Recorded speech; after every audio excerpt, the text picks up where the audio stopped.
दोस्तों नमस्कार, स्वागत है आपका 4 PM पर। मैं हूं आपके साथ अदिति।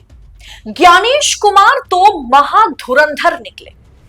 बिहार चुनाव से पहले चुनावी नियमों में ज्ञानेश कुमार ने खतरनाक बदलाव जो कर दिया है। इलेक्शन कमीशन और मोदी सरकार क्या कुछ बड़ा प्लान कर रहे हैं बिहार चुनाव में? आखिर चुनाव आयोग किसे बचाना चाहता है, खुद को, सरकार को, या दोनों के कारनामों पर पर्दा डालने की कोशिश जारी है? दोस्तों, राजीव कुमार को बड़ा खिलाड़ी समझा जा रहा था, लेकिन ज्ञानेश कुमार तो सवा शेर निकले, क्योंकि राजीव कुमार का सरकार के साथ गठजोड़ जो है बड़ा मजबूत था। ज्ञानेश कुमार भी अपनी वफादारी प्रूव करने का कोई कसर नहीं छोड़ रहे।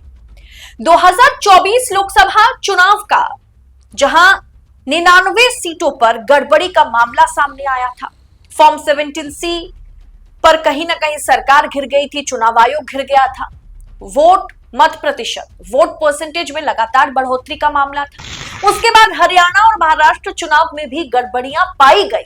जब कांग्रेस ने हाईकोर्ट में मामला किया तो सच बाहर ना आ जाए, इसके लिए पूरी कोशिश की गई। अब चुनाव आयोग ने हद पार कर दिया है।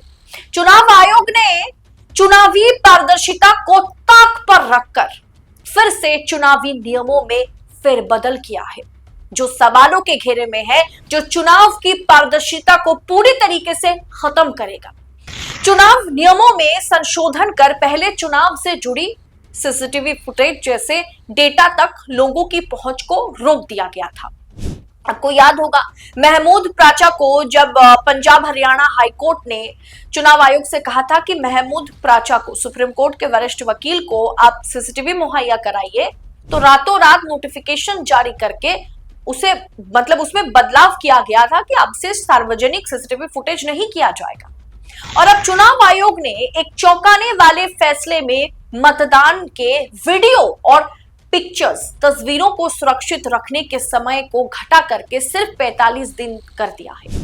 यानी 45 दिनों बाद उन्हें डिलीट कर दिया जाएगा। यानी इसके बाद कोई सबूत नहीं रहेगा, ना रहेगा बांस, ना बजेगी बांसुरी, और शिकायत होने पर भी इसकी जांच नहीं की जा सकेगी। पहले चुनाव आयोग के अलग अलग चरणों को 3 महीने और 1 साल तक के लिए रखा जाता था। सभी डॉक्यूमेंट, सभी फुटेजेस, पिक्चर्स, सारे डेटा जो है उसे 3 महीने से लेकर के 1 साल तक सुरक्षित रखा जाता था। सुप्रीम कोर्ट ने भी कहा था इसे कम से कम 1 साल तक सुरक्षित रखने की जरूरत है।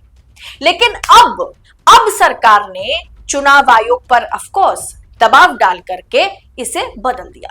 इसे रातों रात चुनाव आयोग ने तो नहीं बदला, और चुनाव आयोग बिना मोदी से सलाह करे, बिना पीएमओ से सलाह करे कोई फैसला ले सकता है क्या? इतनी रीढ़ की हड्डी मजबूत है क्या चुनाव आयोग की? दुरुपयोग का हवाला देकर के ये कदम उठाया गया है। लेकिन अब ये फैसला जो है वो पारदर्शिता पर सवाल उठा रहा है, चुनाव आयोग की पारदर्शिता पर सवाल उठा रहा है। आखिर दुरुपयोग कौन कर रहा था? दोस्तों, आम जनता तो चुनाव से रिलेटेड चीजें मांगने कोर्ट नहीं पहुंचती है, चुनाव आयोग के पास नहीं पहुंचती है, या तो फिर विपक्ष, और विपक्ष के लिए केस लड़ने वाले वकील, या फिर आप कह सकते हैं कि कोई उम्मीदवार अगर हार जाता है तो उसके लिए केस लड़ने वाले वकील डॉक्यूमेंट, सीसीटीवी फुटेज, फोटोज मांगने के लिए चुनाव आयोग या कोर्ट के पास पहुंचते हैं। आयोग ने बदलाव के इस निर्णय की घोषणा 30 मई 2025 को सभी राज्यों के मुख्य निर्वाचन अधिकारियों यानी इलेक्शन कमीशन को भेजे गए। मतलब जितने भी स्टेट इलेक्शन कमिश्नर्स हैं उन्हें एक पत्र के जरिए ये पहले ही बता दिया गया था। अब चुनाव आयोग ने अपने दिशा निर्देशों में संशोधन करते हुए कहा है कि मतदान केंद्र पर लगे सीसीटीवी फुटेज, कैमरों और अन्य उपकरण द्वारा रिकॉर्ड की गई वीडियो फुटेज और तस्वीरों को अब केवल 45 दिनों तक, 1 महीना और साथ में 15 दिन तक के लिए सुरक्षित रखा जाएगा। पहले मिनिमम 3 महीने, मैक्सिमम 1 साल के लिए सुरक्षित रखा जाता था। इतने सालों से यही नियम चलता रहा है। अब चुनाव आयोग ने उसको बदल करके 3 महीना नहीं, सिर्फ 1.5 महीने के लिए, 45 दिनों के लिए उसे सुरक्षित रखा जाएगा, और 1 साल तो बहुत दूर की बात है।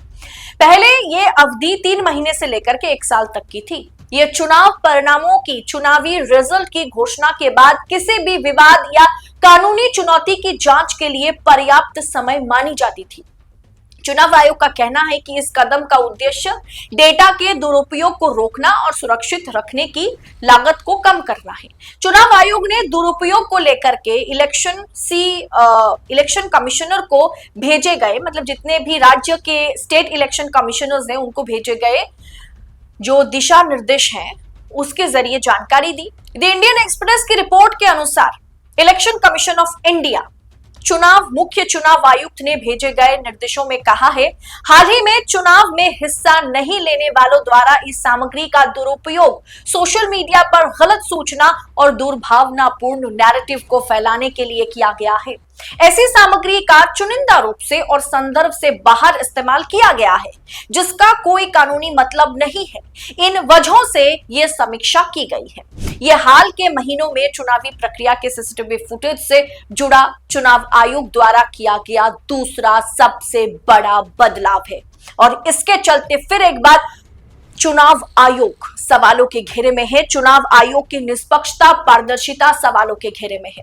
पिछले साल दिसंबर में सरकार ने चुनाव संचालन नियमों में संशोधन कर ऐसी फुटेज तक आम लोगों की पहुंच को सीमित कर दिया था।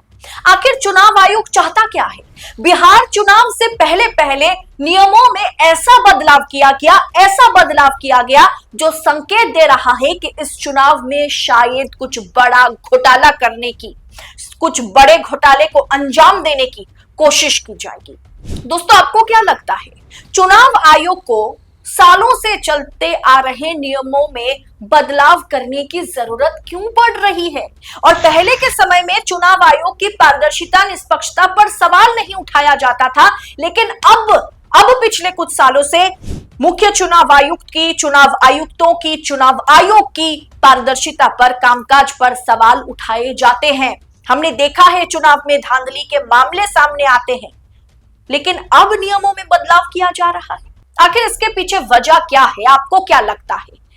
बिहार चुनाव से पहले ऐसी क्या मजबूरी आ गई, ऐसी क्या आफत आ गई कि चुनाव आयोग नियमों में लगातार बदलाव कर रहा है? अब यह कहा जा रहा है जो डॉक्यूमेंट्स, जो डेटा एक साल तक के लिए सुरक्षित रखा जाता था ताकि किसी भी चुनाव में अगर कोई धांधली का मामला सामने आ जाए, कोई धांधली की खबर सामने आ जाए, कोई अगर केस करे, तो वो तमाम डॉक्यूमेंट्स को, तमाम डेटा को फिर से कोर्ट के सामने सबूत के तौर पर रखा जाता था। लेकिन अब 1.5 महीने के भीतर उसे डिलीट कर दिया जाएगा। कोई अगर किसी भी चुनावी संबंधित मामले को कोर्ट तक पहुंचाना चाहता है तो उस कोर्ट में रखने के लिए सबूत नहीं होंगे, मतलब ना रहेगा बाज ना बजेगी बांसुरी। इसी तरीके से क्या एक तरफी चुनाव कराने का प्रयास सरकार कर रही है चुनाव आयोग के कंधे पर बंदूक रखकर?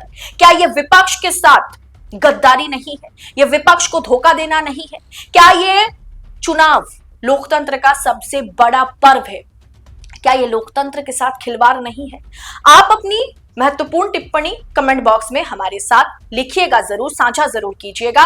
और ऐसी खबरों को सबसे पहले निष्पक्षता के साथ पाने के लिए, एनालिसिस के साथ पाने के लिए 4 PM न्यूज नेटवर्क के साथ बने रहें। पहली बार वीडियो देख रहे हैं, चैनल पर पहली बार आए हैं तो चैनल को सब्सक्राइब कीजिएगा, नोटिफिकेशन के लिए बेल आइकन को प्रेस कीजिएगा और चैनल को ज्वाइन जरूर करें। बहुत बहुत शुक्रिया आपका। जय हिंद, जय भारत।